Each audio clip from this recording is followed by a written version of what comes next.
робиямо шарифова сокини ҷамоати деҳоти бисолагии истиқлолияти давлатии ноҳияи вахш зани кордону ташаббускорест ки рӯзгори худро бо меҳнати ҳалол пеш мебарад.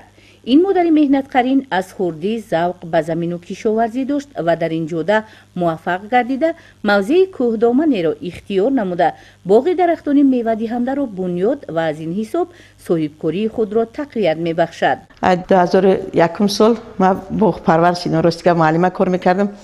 10 сол муаллима будам дар синфҳои ибтидоии кӯдакои синфҳои поёниро дарс медодам.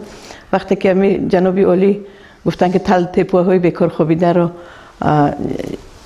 зардолубоғу тутбоғ кунем. мо азм гирифтем ки ҳамин тал тепоҳои бекорхобида мебинем. амора мо боғи зардолубоғ кардему тутбоғ кардем. хушбахтона бояд ки дар боғи тал тепаҳо пораҳода 7 сол дар баҳр меомад. ҳамин меваҳода меваи зардолуа чизе боша. не ки калонсоло мегуфтанд. мо намедонам сахт меҳнат кардем ё ки ай таҳти дил ҳамин хати кӯдаком якбора ҳама дода шидем дар онҷа. об мемондем чӣ хел сафедхок буд ғор мекард меғалтидан гулако ба қидмат мебировардамшон. ҳамин хел карда ҳамон боға мо ба меҳру муҳаббат калон кардем. баъд 7 сол дар не 3 сол дар баҳр омад. натиҷаи меҳнати аҳлонаи робиямо шарифова бо аҳли хонавода буд ки ниҳолҳои парвариш намудаашон дар муддати 3 соли нигоҳубин боровар шуда дар баробари захираи афшураву нӯшобаҳои ташнашикан зардолӯи хушккониндашуда ҳамчунин фоизи муайяни маҳсулотро ба фурӯш мебароранд. дар анбори ин хонавода дар баробари меваҳои хушккониндашуда ҳамчунин каду лӯбиёдонагиҳо ва дигар нави хӯриши мураббо бо мақсади таъмини фаровонии дастархони оила захира гардидааст. дар кишвари мо барои рушди соҳибкорӣ миёни занон имкониятҳои васеъ фароҳам оварда шудааст, мегӯяд ӯ. илова ба боғи дарахтони зардолу ки 2 гектарро дар бар мегирад, боз дар майдони 1.5 гектар тутбоғ бунёд кардаанд. бо ин амал мехоҳанд дар рушди соҳаи кирмакпарварӣ низ ҳиссагузор бошанд. меҳнат инсонро обутоб медиҳад, соҳибмартабаву соҳибобрӯ мекунад, мегӯяд робиямо шарифова. дар фаъолияти кишоварзиаш гурӯҳи 20 нафараи занони хонанишинро ҷалб кардааст. 20 нафар зана соҳиби кор кардем. агар мисол ҳамин гармхонаи мо 25 метр дарози 8 метр баршай, мисол дастархони ҳамин занҳо пурнози неъмат мешавад. мисол бо гашнич, укроп, клубника мисол ният дорем ки мо қабат ба қабат ҳаминҷа ҳозир ҳаминҷа гашничу пиёзу ҷилак шинондем ё ки сир. бо ният дорем ки қабат ба қабат ҳаминҷа қабат ба қабат клубника қулфи най бишинонем. мисол дастархони ҳамин занҳое ки мисол хати мо ҳамкор гурӯҳи мо дастархони мо пурнозу неъмат шавад.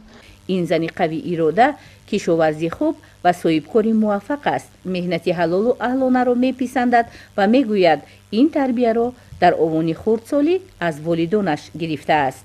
дар оилаи деҳқон ба дунё омадем. вақте ки саҳар хоб бедор мешидем, мо пешаи ҳама падар мегуфт ки падар модарам ки бачам кедна набиги помидора чобақ кунем ё ки картишкара биканем.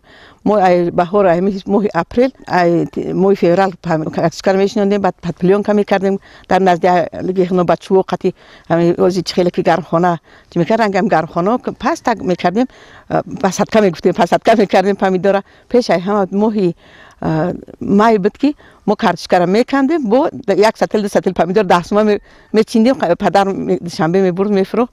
ҳамин меҳнат дар дили мо аямон кӯдакӣ барои ки сум меовард. модар китобу дафтар мисол либосҳои мактабӣ мехариданд. хурсанд мешидем, мегуфт ки меҳнат шараф аст, ҳамин ҳақ аст, рост.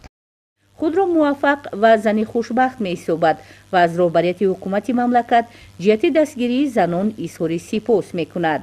шукри давр замон мекунам, шукри оила мекунам. фаъолияти соҳибкорӣ дорем, фахр мекунем ки мисол ҳамин хел давлати обод дорем, сулҳпарваре ки мисол осоиштаем, мо ҳамин корро мекунем. занон бонувоне ки мисол бекоран, ҳамаеро ма ҷалб кардистам. мисол дар ҳаминҷа ба меҳнатдӯстӣ бекор намешан дар хона, ё ки ҳунарҳои мардумӣ боша, нонпазӣ боша, қанодӣ боша, ё ки ина боғпарварӣ, ё ки обчакорӣ, ҳамиёро ҳамаша пешниҳод кардистам. занон беҳад хурсанданд.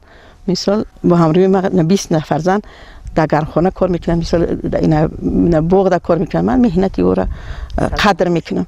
روبیه شریفова بانوی موفق، مهنت‌قرین و تشبثکار است که با پیشاهنگی جستن راه‌های رشد صاحبکاری‌اش می‌خواهد نه تنها خود بلکه ده‌ها نفر زنان خانه‌نشین را به شغل فرا گرفته در بهداشت روزگار آنها نیز سهمگذار باشد.